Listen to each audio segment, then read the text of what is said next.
Hi, this is Lefty Dad, and I'm going to be doing a video today playing replay PC baseball.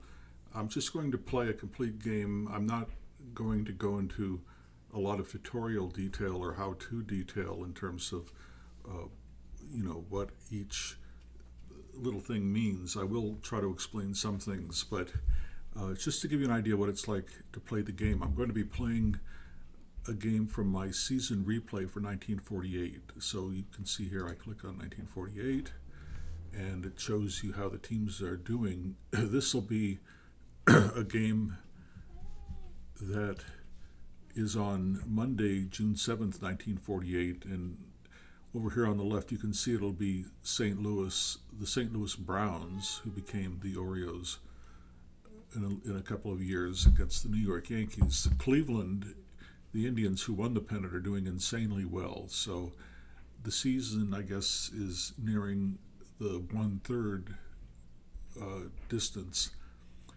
Each team has played about 40 to 45 games, and Cleveland is doing incredibly well.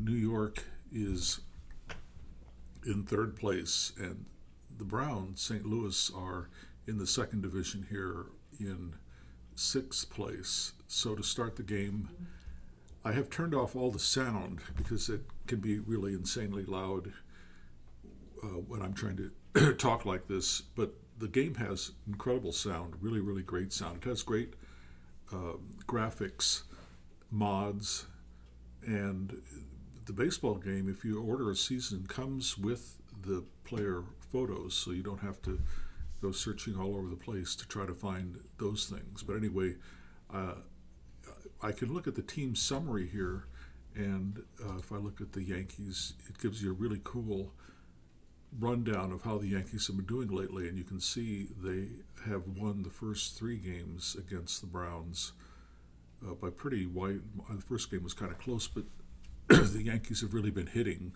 First game they scored 9 runs, second 15, third game 8. And they have a pitcher going today who is currently 6-0 with a .70 ERA, Spec Shea. And Ned Garver is going to be going for the Browns. He's doing great too, so it should be an interesting pitching matchup. Garver is 4-1 with a 1.98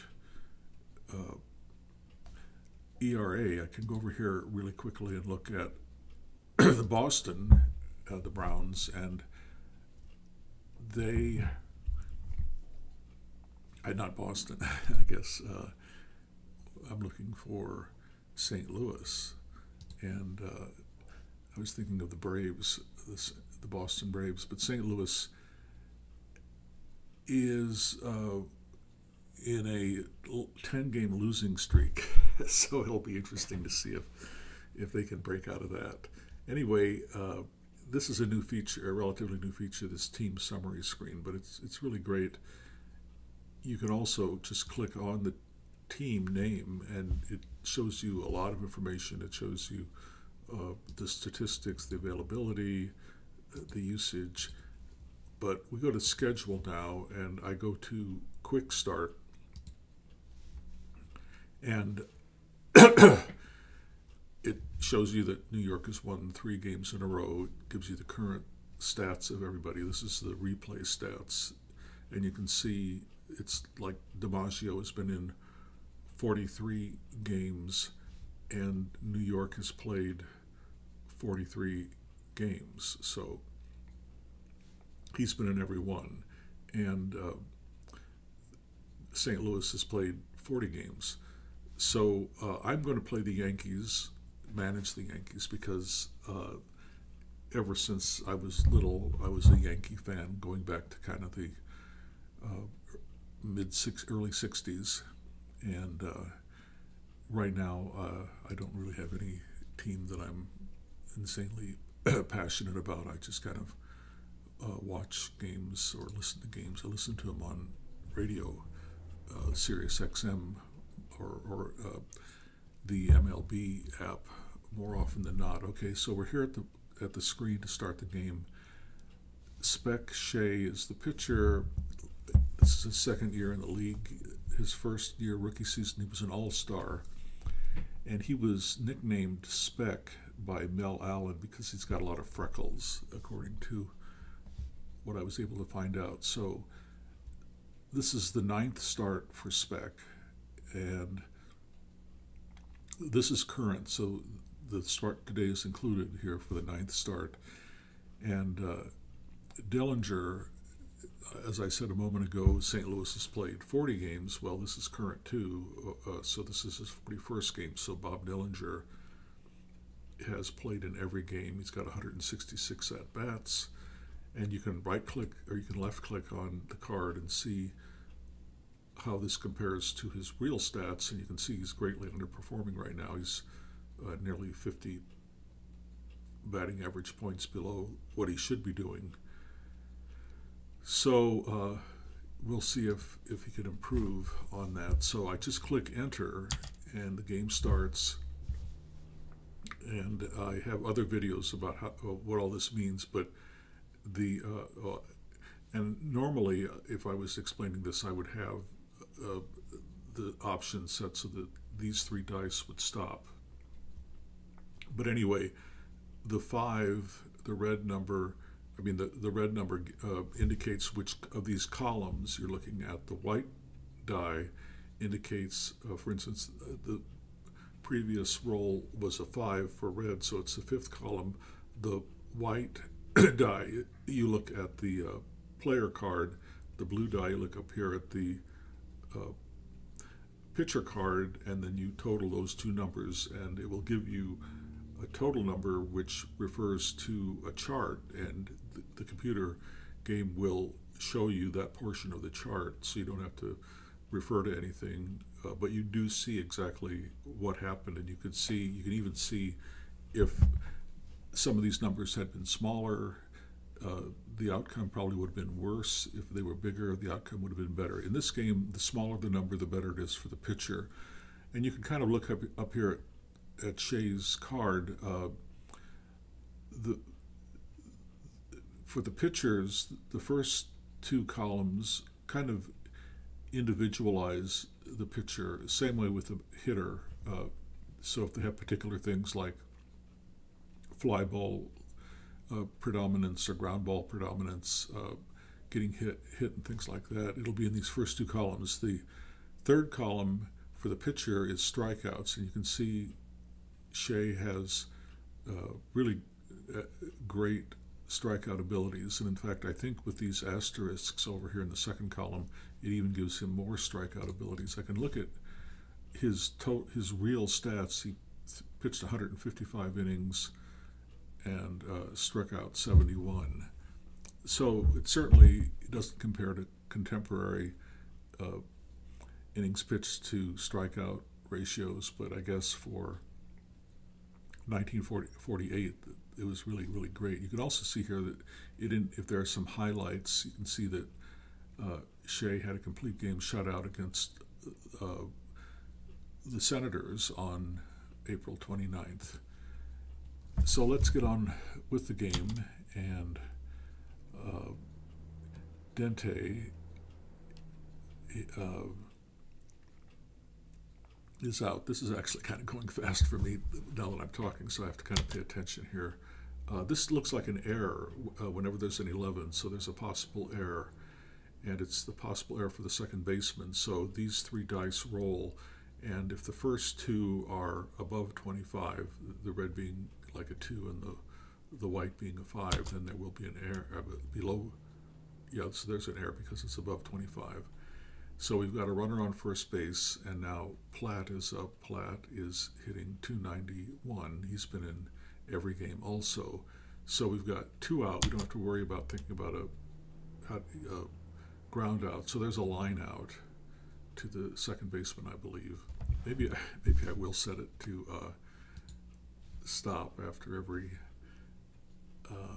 play, because normally when I play it, I just kind of, I'm not having to explain all these things. So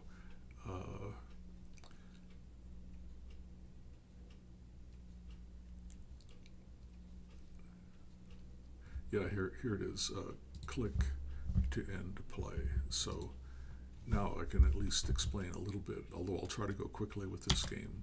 So now the Yankees are up, and 16 means a fly out. It can often mean a sacrifice fly. However, this particular year, they didn't allow sacrifice flies. They were just considered outs. And looking at Garver's card, you can see he has really good strikeout numbers in the 3 column. The 5 column is power, and for the pitcher, it would be, are you giving up home runs or not? And Garver is not. He's got really low numbers for the 6 column. The 5 column would be how often they walk players, and he's kind of average. He's got low numbers. You know, it doesn't go extremely to 1. It doesn't go extreme at the other end to 5. And now Bobby Brown leads off. I guess he was just up maybe. And there's 1 out. Henrik is up. And Henrik, the 4 column is always tests the fielders. So in this case, it was not a big deal. But sometimes you have an instance where you're seeing whether the player defense number is good enough to create an out. On the infield, the lower the numbers of the infielders, the better they are. In the outfield, the higher numbers, the better they are. The numbers can be between 1 and 5. Okay, now Johnny Lindell's up, and it's another 11, so there's a possible error here. And if it's above 35, the red and the white, there will be an error, and there is an error. And if there's a 6 at the end on the blue, it means that there's a throwing error. So the Yankees have a runner on second. And here's Joe DiMaggio, who's having a great year. He's hitting .337 with 11 home runs. And this is an example of that individualized detail for DiMaggio. 40 is a clutch hit. And only really good players get that 40. As you can see, yellow highlighted on his hitter card. So that's a double. It scores the runner, and the Yankees are out in front. And now Yogi Berra is up, and he's been playing really great. He's only 23 years old at this time. And that is going to be a ground out, shortstop to first, so that's 3 out. Now we go to the second inning. Shea pitches to Jar Jar Binks. Actually, it's George Binks. Fly out to left field, and that 5 column for hitters, that can represent a lot of things. It can represent if he gets hit by the pitch, if he walks, or whether it's a fly out or a ground ball. Okay, now Shea is going to pitch against Lerner. Lerner, I believe, no, I thought he had been traded recently from another team, but he's really overperforming at this time, only 61 at bats. That's going to be a ground out to the second baseman. And you can see down in this area, this shows you the chart, what would be at the chart if you were playing at cards and dice. So you don't need the chart, but yet you get to see what is on the chart. So this is a direct port from the board game. So you could play part of the game computer, and you could play the second half of the game with cards and dice. Now Chuck Stevens is up. He has been very steady for, now it's 11, it's going to be another possible error. And third basemen really are punished in this game. They make a lot of errors, so it's quite likely that Johnson will make an error here, and he does. So now New York has 2 errors. The number 8 hitter is going to be up now, Les Moss, hitting .264. He's been very capable for St. Louis. And there is an example of, for the pitcher, I think I said earlier that the 3 column represents strikeouts. I was incorrect. The 3 and so I've kind of been incorrect from the beginning of this video when I said Shea was a really great strikeout pitcher. He's not really a great strikeout pitcher. He's has a very low batting average against. When you have all these ones here, it means that teams don't get hits against you. The strikeouts come in the 1 and 2 columns. If they have a lot of ones in the 1 and 2 columns or low numbers, that means you strike out a lot. of hitters, but in the 3 column it's all about hits, same for the hitters, and you really need a total of 7 normally to get a hit, and you can see this is a total of 4. I'll look at Shea. I'm not quite sure if they'll have a I guess I've got to go to the next hitter. Now we've lost Shea, but I think now I have to wait till he comes up again. But Garver has really a good 3 columns, so we'll look at Garver. And they don't show you the batting average against stats, but they do show you the whip, and it's a decent. I guess I can look at the hits to innings pitched. So he's about 1-to-1 each inning. He gives up a hit, and so he gets good hit numbers. We'll see what Shea's are, if they're better. Okay, so Johnson is up, Billy Johnson, and he has been playing really great this year. And 35, that's a ground out, and it's to the third baseman. And now McQuinn, George McQuinn, he's 38 years old. He is playing really great for the Yankees so far this year. He's got 8 home runs. They don't hit home runs at a tremendous rate like they do nowadays, and they don't strike out like they do nowadays. But McQuinn's hitting .338 with good slugging percentage. That's going to be a strikeout. And so the 1 and 2 columns, low numbers in the 1 and 2 columns generally end as a strikeout. But you can see here that he ended up with a 4, so 2 up there, 2 down here on the hitter card, that's 4, and you can see over here it says result 4 in 1 column is a strikeout. Now, if Garver had not been as good of a strikeout pitcher, let's say he had a 5 up here instead of a 2, that would have given him a total of 7, and it would have been a pop out. So that shows you how it can steer the statistics in a realistic manner. Okay, now 2 out, Phil Rizzuto's up. Phil has not been hitting so great. He's been around that 200 Mendoza line all year, but we'll see what he does here. That's going to be a strikeout. So Yankees go top of the third. Yankees are up 1-0. And over here in the middle of the screen, all the graphics in this game are beautiful, and everything is so easy to use.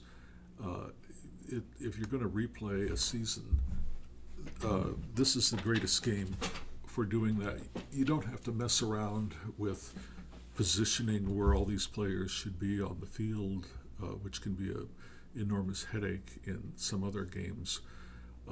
It's just really graphically and in terms of design-wise, I really think it's perfect. Now, the pitcher has this green number, and that shows you how many batters faced he has for the rest of the game. In this period of time, a lot of pitchers went complete games, so you'll probably see that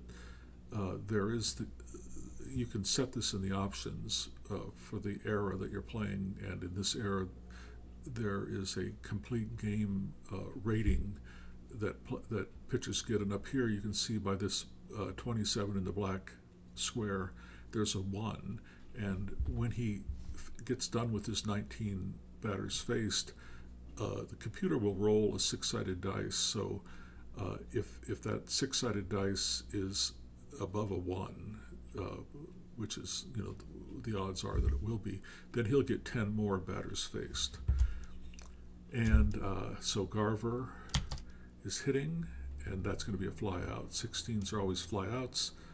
16s also always will score a runner from third base like a sacrifice fly, but again, they don't count sacrifice flies in 1948. Now, next hitter Dillinger is up again, and you can see down here at the very bottom of the screen, it shows you what he did in his last at bat. You can see over here that Dillinger has tried to steal 10 times. He's been successful 7 times, and you can also see the current stats of the game for Shea. You can see the current stats for the season for him. His ERA has gone down to .68, and you can also see the current stats for Dillinger. You can see the hitter stats over here too on the lineup card, and you can click on this. This is interactive right here. See, if I click on game, then I can see how he's doing against right-handed pitchers, and currently the best one against right-handed pitchers is Lerner. And then if I click again, I can see how many home runs, and you can see the entire lineup has 5 home runs, a third of the way into the season. And RBIs, you can see that Platt, the cleanup hitter, has 28 RBIs so far, and I click again and I get the on-base percentage. Best on-base percentage is Lerner, or is actually Moss. And then I get the OPS if I click again. And Lerner is above 800 OPS, so quite superior. And then back to what they're doing in the game. So far it's a no-hitter, so nobody's gotten a hit. We're back at the top of the lineup. Now that's going to be a hit, or no, it's going to be a walk. And I think I do have the board game, although actually I've never played the board game, and I know I have total confidence that whatever shows up here is what would happen in the board game, so I don't worry about it. But I think, as a result, I'm not totally, I don't know exactly why some of these ratings are coming out, because I haven't, spent a lot of time with the charts, running all that stuff down. But I think because he's a W up here, that turns this strikeout or this into a walk. I may be wrong about that, but I do know if they have W's up here, that increases their walkability. So he's on now. This and actually, well, actually the asterisk. So, let me look at Dillinger. I guess I can't see his card right now, but this means that if he gets a jump, he'll steal. If he doesn't get a jump, he won't steal. And you'll see the jump is determined by combining the hold rating and the defense card of the hold rating of the pitcher, the defensive card of the catcher. And now I roll these 2 dice, and if they're above 33, he steals successfully. If they're below 33, he didn't get a jump, so he doesn't steal. And it's above 33, so he has a stolen base. And now Dente, again, I'm not controlling things for the Browns. I can click on this little computer brain looking head, and you can see for St. Louis, the computer is doing everything for St. Louis. So the bunt rating for Dente is a 1. 1 is the best, 5 is the worst. So it's entirely possible with 1 out, he may bunt to try to get Dillinger over to third. Dillinger is a 5 rated runner, which is the highest rating. That's 125. But then he'd be risking, first of all, not having a successful bunt, but as a 1, it's probably a good, odds that he will. And I could play my players. You see, I could click on corners, then they're playing in. Right now, there is like a fielding chart book that comes with the board game, and this follows that setup on that chart, which is handy, and for the most part it's exactly what I would do. There are just a few occasions when I change it. So right now I've got a 1-run lead. I don't care if he bunts. So we roll those dice. 50, it's a ground out to second base, but he moved the runner over. Now there are 2 outs, and Pretty is going to be the next hitter, who is really underperforming. He got on with an error last time, but he's hitting only 188. So Pretty, that is going to be a walk. Now when it's a 20 like that, it means that this action chart is going to come up. And this is where mostly wild pitches and pass balls occur, but you can get pickoffs, you could pick off errors, and you could also get a balk. So basically the computer is going to roll two six-sided dice, I believe. It could be a 12-sided dice, but I'm actually not sure about that. But anyway, there will be a number, and I guess it's 2-sided dice here because it shows what it rolled, 4 and a 2. So it's not really under the hood. It's visible here. But a 6 means that the pitch is in the dirt, but it was blocked, so basically nothing happened because of that. And now we have 2 out. Platt is hitting again. 31, that's going to be an out. Pop out to the third baseman. And it's a pitcher's duel like we kind of thought it was going to be. Garver with a 4-1 record, 1.91 ERA against Shea, who's really incredible. Shea is up for the first time, and that's going to be a ground out to the third baseman. Brown is up again, Dr. Bobby Brown. I think he was the director of the American League after he retired. So he's hitting .290, doing a good job. And that's going to be a fly out, deep fly out to left field. Again, those are deep, and they score runners on third base. We didn't have anybody on third base. 2 out, Tommy Henrich. Henrich is up, and he's doing great so far this season. That, I think, is going to be a walk. And the 40, I think that's going to bring up some kind of a chart, too. We'll see. Guess it doesn't. Okay, now Lindell is up, and Keller, King Kong Keller, normally played left field, but actually these are as-played lineups. So right about this time during 1948, Keller broke his finger, I believe, or he had some or back injury or something. I know he had a back injury that really, starting with this season, he went downhill fast and was ineffective. But I do believe that at this point in the season he broke his finger, so that's why he's out. And Johnny Lindell is playing left field in his place. That's going to be that would have been a double play, but right now it's just a ground out to the third baseman. If there had been less than 2 outs, it would have been a double play.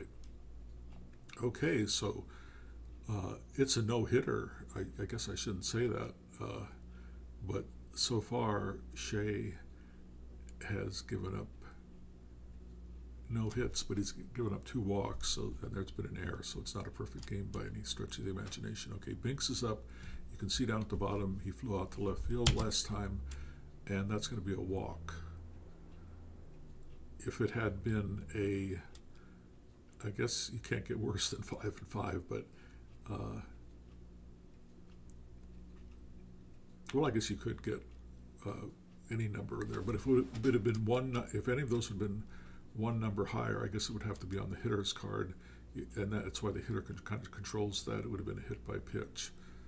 Or if it had been less, if it had been a 5 or less, it would have been a ground out. So you can see down here, it's like you're looking at a chart and you can see exactly how close you came to having a different outcome. And now we have no outs. Lerner is up.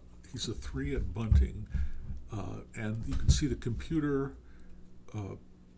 sets it up with everybody at halfway, which allows double plays, but they have the third baseman playing in. They don't have the first baseman playing in, I guess, because he's holding the base runner on.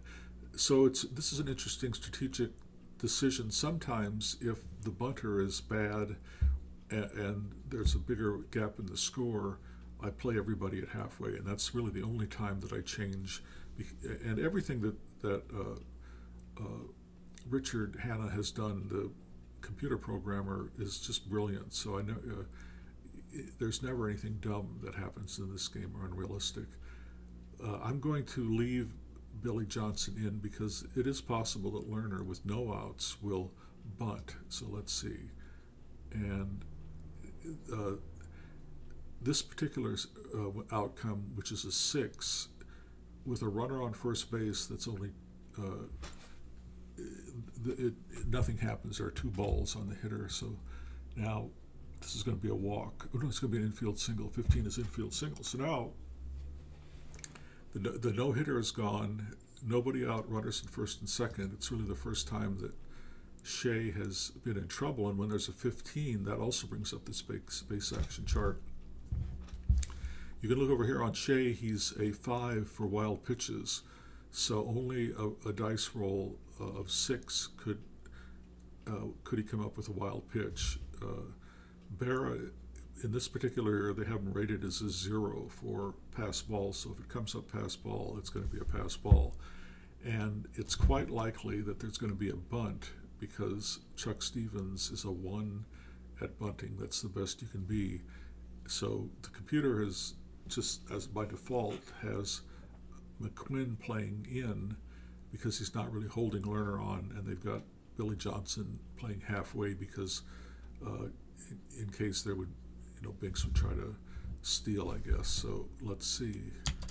Big play here. Wild pitch. Now you can see here the wild pitch. It's got to be a 6 to be a wild. It's got to be above 5, otherwise it's a hold, and it's a 3. So it's not a wild pitch, and we're back to possibility of a bunt. It is going to be a bunt. Okay, now it's going to be a bunt to the pitcher. Shea fielding is a 4, which I think is, I guess you could be a 5, but I've never seen a pitcher who's a 5, I don't think. So 4 is about the worst you can get for pitchers. And now we'll go over this chart. There'll be 2 dice rolled. Pitchers and catchers are always considered playing in, so it gets a little better rating here. And that's the greatest thing could have happened, a 9, a pop out. So this really great bunter, Chuck Stevens, tried to bunt them over, but it failed. He popped the ball up, and now Moss is up, and Moss has that great on-base percentage. So, and he is a pretty good bunter, but I don't think he's going to bunt with 1 out right now. And you can see the computer has reset everybody to halfway, which I think is fine. Now, I could put the first baseman playing in, but I don't think I'm going to. Moss, he's in real life, he hit 257, and currently he's hitting 259, so that's about as accurate as it's going to be. Okay, Moss is going to, that's going to be a hit. Oh, no. It's not a hit because of this asterisk up here. This asterisk converts what normally would be a hit into a pop out to the first baseman, and you can see it's because the pitcher has an asterisk there. So another highly fortuitous outcome in this 1-run pitcher's duel, and Garver is up. Garver, it's another 2 outs. Garver's up. He's a really good hitting pitcher. He hit 288. Currently he's hitting 111. So this is not going to be as easy as it seems. Garver, and he has this 9 down here. This is the power number. So, for a normal hitter, 9 would be kind of a weak power hitter, but for a pitcher, any kind of power is unusual. Okay, now let's see what he does, and that's going to be a fly out, deep fly out. So he nearly hit it. He nearly hit it over the left field fence in New York, and you can see up here on this stadium card. I won't go into all the details about what all these numbers mean, but for right-handed batters, you can see that basically this means that they're going to hit home runs very frequently in this ballpark. For left-handed batters, they're not, because Yankee Stadium had this enormous left field back then.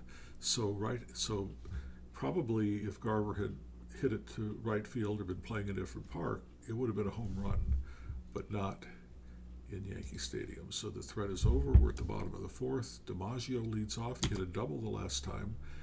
This is going to be a ground out to the third baseman. Garver, we'll look up here. Garver has 15 more batters. Now over here you can see conveniently this green kind of circle here indicates how many batters left the pitcher has. So maybe you want, if it was like 1 left, or maybe he had used up everything, it would be a red color with a B in it for, I guess, Bush or something. I can't what it stands for, but it means that he can't face anybody else. Then you may want to pinch hit when you get down to the shade, but we're not. I don't think that's going to happen. Berra is up. That's a ground ball to third baseman. He's out. And now Billy Johnson is up. He ground out to the third baseman last time.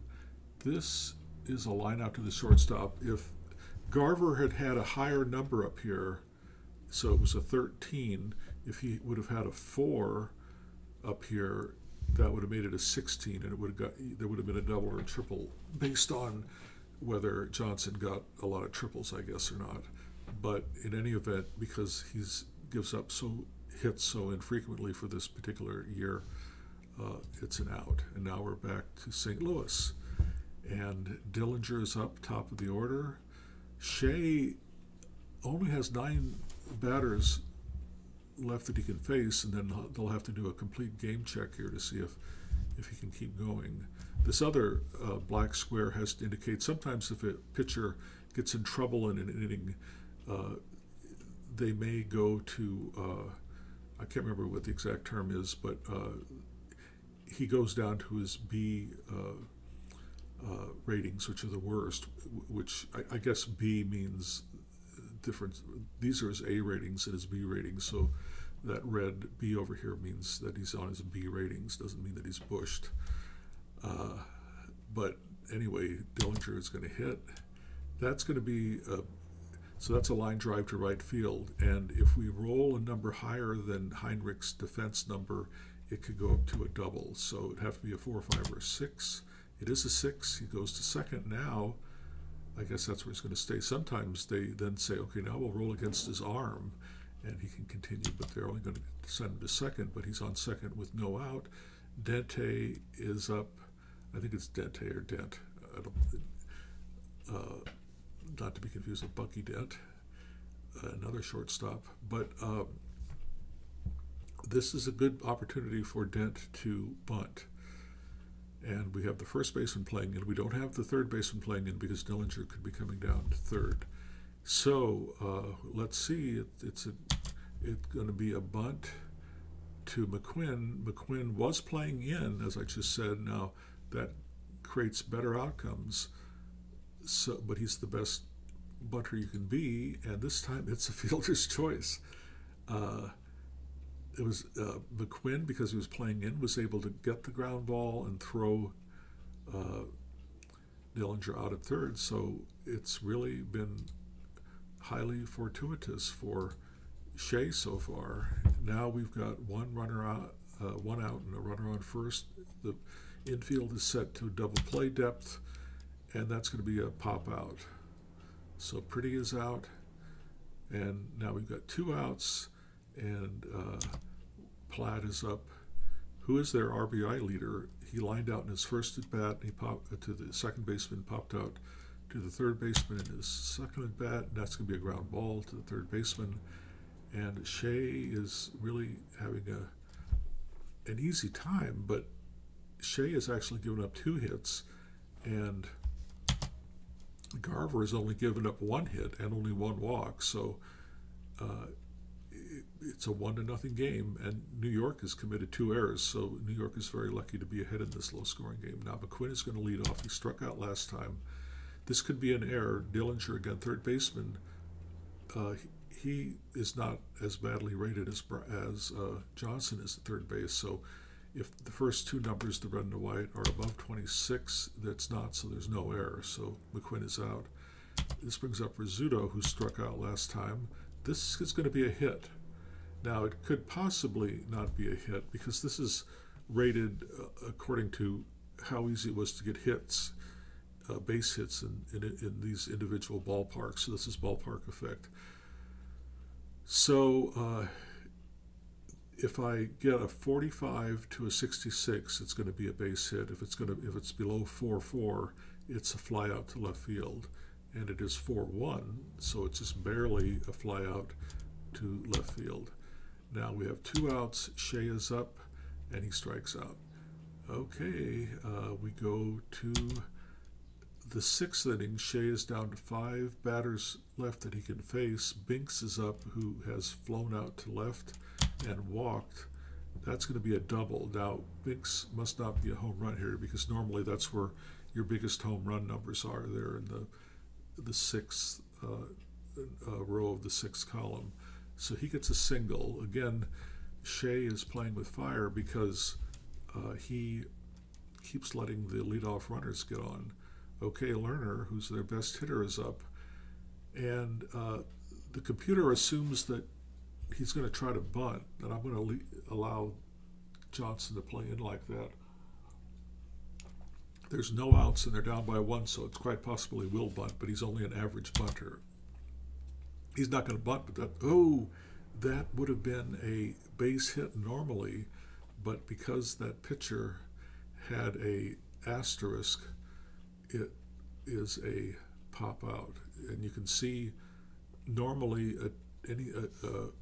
this was a 13, and if it's between 12 and 16, it's a single. But because the pitcher had an asterisk here, that changes the single into a pop out. And you can see Shea in his 3 column, they're all 1s, which is the best you can get. That's really where the hits happen. But in the 2 column, 5 of the 6 numbers have asterisks, which takes away a base hit. So it's really a close game here. Chuck Stevens is up. That's going to be a pop out to second base. And now here's Moss. Moss has fly out to right and a pop out to the first baseman. Runner on first, that's going to be a ground out to the second baseman. So, and you can see over here now, Shea only has 1 batter faced, and you'll see what happens then in the next inning, how they determine if he can continue on. Okay, Bobby Brown is up, 2 flyouts to left field. This is going to be a ground out to the third baseman. And now Heinrich is up. He walked and grounded out. That's going to be a ground out to the shortstop. 2 outs. Now Lindell's up. Lindell got on with an error and hit a ground out to the third baseman. This could be a home run, except he's a right-handed hitter. And you know what I said, how right-handed hitters have a really hard time in Yankee Stadium. And you can see up here, for him to get a home run, he's going to have to roll a 6-6. And even at that, there's a question mark after it, which means there's a 1 in 6 chance that that home run won't be a home run. And if he gets a 65, he has a 1 in 6 chance of getting a home run. But for the most part, he's going to get a single. Yeah, so it's a single. And that's, the ballpark effect example. In Yankee Stadium, the house that Ruth built, the right field fence is really in close. And DiMaggio's lucky to have all those home runs he has because he's a right-handed hitter. So now we've got 2 out. DiMaggio's up, and you see down here, DiMaggio has 11 in his 6-6, and he also has 11 up here, and those are home run numbers, and those are the best home run numbers you can get. That's going to be a strikeout. Wow, he doesn't strike out often.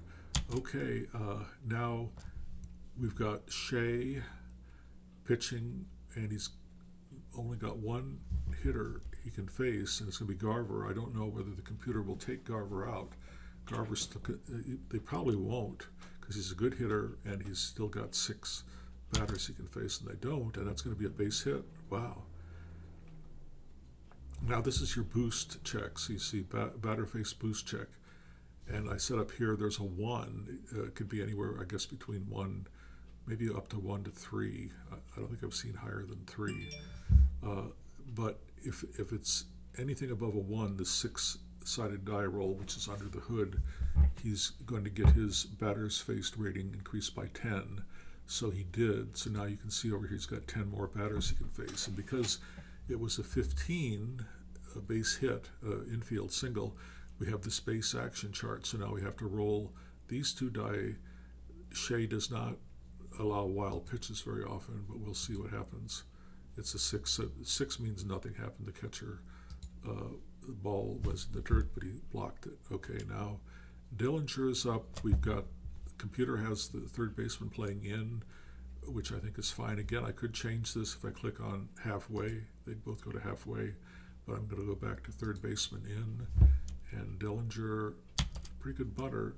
That's going to be a fly out to left field. Okay, 1 out. Now Dente is up. Dente, he is 0 for 3 this game, And now you can see all the infielders are played halfway because uh, he's a good bunter, but I don't think it's unlikely he'll bunt because they just don't have that many outs left. He's not going to bunt. 59, that's going to be, oh, that's a single. And this is interesting. This should be in the 4 column, and the blue die means 2 for the pitcher. So this would be a ground. It would be like a ground ball. How good are your infielders? But Shea allows more fly balls than ground balls, so it shifted this over to the 2 rating on the 6 column. You can see it says column 6, C6, so it goes over here instead, and that results in a single. So once again, now we've got runners on first and second, no out. Jerry Pretty is up, who's their number 3 hitter, but really not doing well this season. He's 0 for 2. He did walk. All the infielders are set to halfway, so this is a big play right here. And that could be an error on Rizzuto. We'll see. 45, if it's above a 45, there's going to be an error, and it's not an error. It's below 45, but we do have a runner on third, and we have 2 out, and Platt is up. Platt normally hits 271. He's hitting 286. You can see that there are other highlights for these players that they list up here. He had 3 doubles in a game for St. Louis against Chicago back in April. Now, Platt, this is a big play here. We'll see what happens. And it could be an error on Rizzuto. This could make or break the lead for the Yankees. If it's above 45 again, it's going to be an error, and it's not, barely under. So Rizzuto came up with 2 very difficult ground balls and did not make an error. And now we're to the bottom of the 7th, and we've got Yogi Berra up, who is hitless, 2 ground outs. That's going to be a fly out. And you're getting to see a really close pitchers duel. Again, it seemed like that's what it was going to be because both pitchers had such good ratings. Garver is down to a 1.77 ERA. Here's Billy Johnson. That's going to be a double. Yeah, double into the corner. Now we've got George McQuinn, who is a left-handed hitter, and there is an advantage to being a left-handed hitter with a right-handed pitcher. If it's this particular number down here, it would be a 9, which is likely a home run or at least a good hit, and a 16 would be a fly out. So they have an advantage there, and there's some other advantages that come up too if the righty-lefty split. So okay, here comes McQuinn, 1 out, and this is an example of the advantage you get.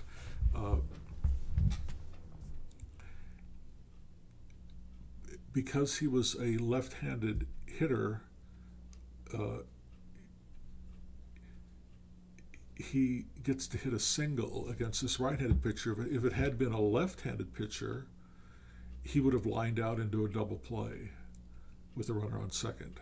So because he was a left-handed hitter against a right-handed pitcher, he ended up with a RBI single and stayed out of lining out into a double play. So that's great that example came up right after I mentioned that. So now it's a 2-0 game. Garver has 3 hitters left that he can face, but again, he has a 1 complete game rating up here, so he would probably be able to continue if they did want to pinch hit for him. Rizzuto is up now. He's 0 for 2. He's right at now that he's hit 3 home runs. It's going to be a home run, although he's a right-handed hitter. So he's going to have to, I doubt if in Yankee Stadium. You can go back and look on his stats page, and it'll show you exactly where he hit all of his home runs. I doubt if any of these 3 that he's hit so far have been in Yankee Stadium. So it's going to be a single because it's a 15, and that turns that number on his card to a 6. Okay, now Shea is up. Shea is a good bunter, and he's not such a good hitter, so we're going to have him bunt, and they have both corners in right now, and sacrifice bunt to Garver, who, again, pitchers are always playing in. He's a 2 defensively, and that's going to be a sacrifice bunt. So 2 out, Bobby Brown is up. A left-handed hitter against a right-handed pitcher. There's going to be an advantage there.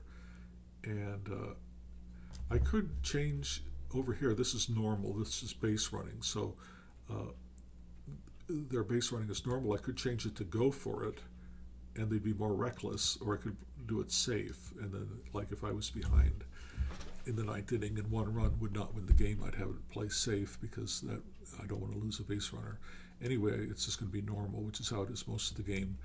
Brown, it's going to be a deep fly ball. That would have been a sacrifice.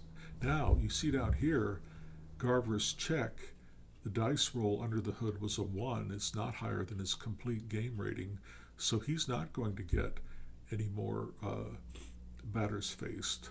I think he'll... This yellow means that he has 7 batters that he can face, but if any of them get on, he'll go to his B ratings. So I'm sure they'll probably hit for him if they get down. It's the top of the 8th. They have 2 more innings to try to score at least 2 runs. So that's going to be a walk. And you can see Shea's 5 column, which is kind of the walk rating. They're all 5s, so that means he does walk a lot of hitters. He has walked 4 in the game, only struck out 1. Okay, now Lerner is up. That will be a ground ball. It could possibly be, sometimes these can be possibly a double play, but it wasn't in this particular case. Runner on first again, 1 out. Chuck Stephens is up. He's a switch hitter, so he's always going to get that advantage. And that is going to be a pop out, I think, to second baseman. And now Shea has 3 batters left he can face. He's got to get 4 outs, so obviously he's not. He can go a complete game, but we'll have to see what the situation is. Moss is up. That's going to be a strikeout. So Moss strikes out, got a 2nd strikeout of the game, and now Heinrich. You can see over here he's got 2 batters left he can face.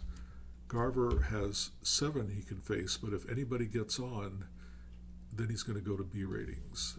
Okay, so Henrik is up. He's 0 for 2. That's going to be a strikeout. So that brings up Lindell, 1 for 3. Singled last time. That's going to be a ground out to third base. And now DiMaggio is up. He's 1 for 3. He led off the game, or his first at bat was a double. This is a close play. So when you get a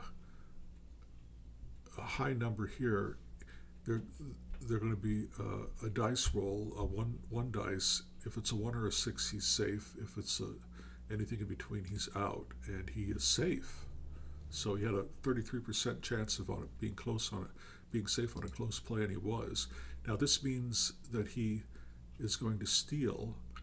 I think they might take Garver out too, because you can see, because he got on base, he went down to his B ratings. So if he can get a jump, he'll steal, and he needs to get above. You can't get a 37 in this game, but he needs to get a 41 or higher, and he does. So he gets a stolen base. Now we'll see if the computer takes Garver out, and they don't. That's going to be a fly out. They may be wanting to pinch hit for Garver, I guess. So we'll see. They're down to their last inning, and Shea has 2 batters that he can face. 2-0 lead for the Yankees. They are going to bring in a pinch hitter, Andy Anderson, currently hitting .357. In reality, he hit .276, not bad. Okay, that's going to be a fly out. 1 out. I can tell you right now, if Dillinger gets out, I'll probably let Shea pitch to the last hitter. And if the last hitter got on, then I would probably bring in a relief pitcher. The Yankees are not in second place really because their relief pitching has not been so great. Okay, Dillinger, who is 1 for 3, is going to walk. Okay, so, and in fact, he could steal a base if he gets, because he's got this asterisk here. Now you'll see an asterisk, and you're safe with this. You can't, if you get the jump, you get the steal. There is that another symbol, which is a plus sign, and that means that you have to get a 1 through 6 number that's better than the defensive rating of the catcher, or you're out. And you have the option of not doing that if it's late in the game like this. So now we have Shea can still keep pitching now until one other person gets on base. So we're going to let him keep pitching. But here's the steal opportunity. They need to get a 34 or higher to steal, and they don't get a 34 or higher. So now we have 1 out, a runner on first, a very fast runner, and the infield is set to halfway. Dent is up, Dente, and he is 1 for 4. He's hitting .292 currently. So big play right here. They're going to pinch hit for him. Now this is really their best hitter, I guess. With the as-played lineups, Zarella did not play this game. It's the end of a 4-game series, so maybe they were just resting him. But he is by far their best hitter. He's currently hitting .361, and he hit .329 that year. So this is a big at-bat, and he's got the lefty-righty advantage. So this is, and you can see the computer does a great job strategy-wise. Okay, this could be a fly out if DiMaggio can catch it. And so this is an example of how it's testing the defensive ability of the outfielder. And if most likely it's a drive to the gap in the outfield. If it's 62 or above, it's going to be a double, which would score a run, I'm sure, and then put the tying run on second. Below that, DiMaggio will catch it. Oh, and it's a 64, and Dillinger scores. So this is a bad deal. 2-1. Now Shea has gone to B rating. So I'm gonna bring in. You can see these numbers behind these little numbers, like 6, 7, 8, 9. That is what they recommend the inning should be. That you bring the relief pitchers in. The B over here means they're tired, so they're at B ratings. These numbers mean they're going to be starting the next game, 1, and then I guess there are a few days off, 2 days off before the next game. Plus, these pitchers are on B ratings because they just pitched, and I accidentally clicked that. I didn't mean to. I'm going to bring Page in. Page has just been horrible, and that's one of the reasons why they haven't done, they're not in second place or, even close to first place. He's got a 5.51 ERA, and he's lost 4 games, but I'm going to bring him in anyway. And you can see here, he was 426, but he's not as good as he had been in some of his previous seasons. So I could walk Pretty. That would set up a double play possibility. And Platt, I think I'm just going to try to see if Page has tremendous strikeout numbers here. He has good hit numbers, but he walks so many. So he's also just had bad luck. That is going to be a double. See, that's that bad luck. Now it's a tie game. He's just had bad luck. Okay, so he blew the save. Now there's going to be a fly out to center. And now Binks is up. And that's going to be a pop out. Okay, so exciting game. And everybody has... The reason in 1948 relief pitchers aren't starting pitchers is because they're worse. There are no... Page is probably the closest to a specialist reliever, although he just blew the save. But all other teams, including the other pitchers on the Yankees, relief pitchers are bad in 1948, so now they're bringing in, and especially on bad teams, so they're bringing in whatever his name is, Dreiselweird word. He's got a 5.66 ERA in reality, and he's 8.82 in the replay. So Billy Johnson hits, that is going to be up to whether the fielder can catch it. If it's a 46 or above, it's going to be a single, and it's not. It's a 14. So now McQuinn, that's a lefty-lefty matchup, and that's going to be a ground out. Now Rizzuto is up. Probably some people would pinch hit, but we're the home team, so I'm not going to pinch hit, and that's going to be a ground out. Okay, Page is going to come out for the top of the 10th. He can face 7 more hitters. Lerner is up, lefty-lefty. That's going to be based on whether DiMaggio can catch the ball, and at 62 and above, he'll get a single, and it's not. He catches the ball. DiMaggio has the put out. Now Chuck Stevens is up. That's going to be a ground out. And now Les Moss is up. And that is going to be determined by DiMaggio again. If the dice roll is 62 or above, it's a double, and it's not. It's a 15. So we go to the bottom of the 10th, tied up. Page is the hitter. Page is actually a good hitter. Maybe I'll let him hit. I don't know who's on our bench. I think we've got Crissetti, who's like 100 years old, but I better bring in Crissetti and get this game over with.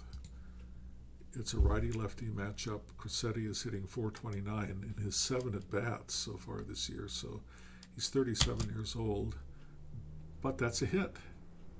Hey, so I'm a genius manager, okay? Now Bobby Brown is the hitter. We're going to have him sacrifice, and you can see the computer has the normal setup with the third baseman in, so let's see what Brown can do for a sacrifice. And there's a sacrifice to the pitcher, and it could be an error, but the only way it could be an error with the 65 rating is if it's a 66, and it's not. So anyway, we get the runner to third base, and now Heinrich is up. Great. This is a great situation, although it's a lefty-lefty matchup. And some bad things can happen when you got a runner on base, on second base with a lefty-lefty matchup or a righty-righty. You could line out into a double play. So we're going to hope that that doesn't happen. And that is a fly out. So we've got 2 outs. And one thing, I'm going to change this to go for it. Crissetti is pretty fast for a 37-year-old. Now Lindell is up, which is good. Right-handed hitter. So if he gets a base hit, the game is over, and it's not. It's a ground ball. Okay, now I've got to bring in a relief pitcher, and again, I have a lot of tired relief. I only have one relief. I have 2 relief pitchers. I can bring in Gumpert. He's been pretty good this year.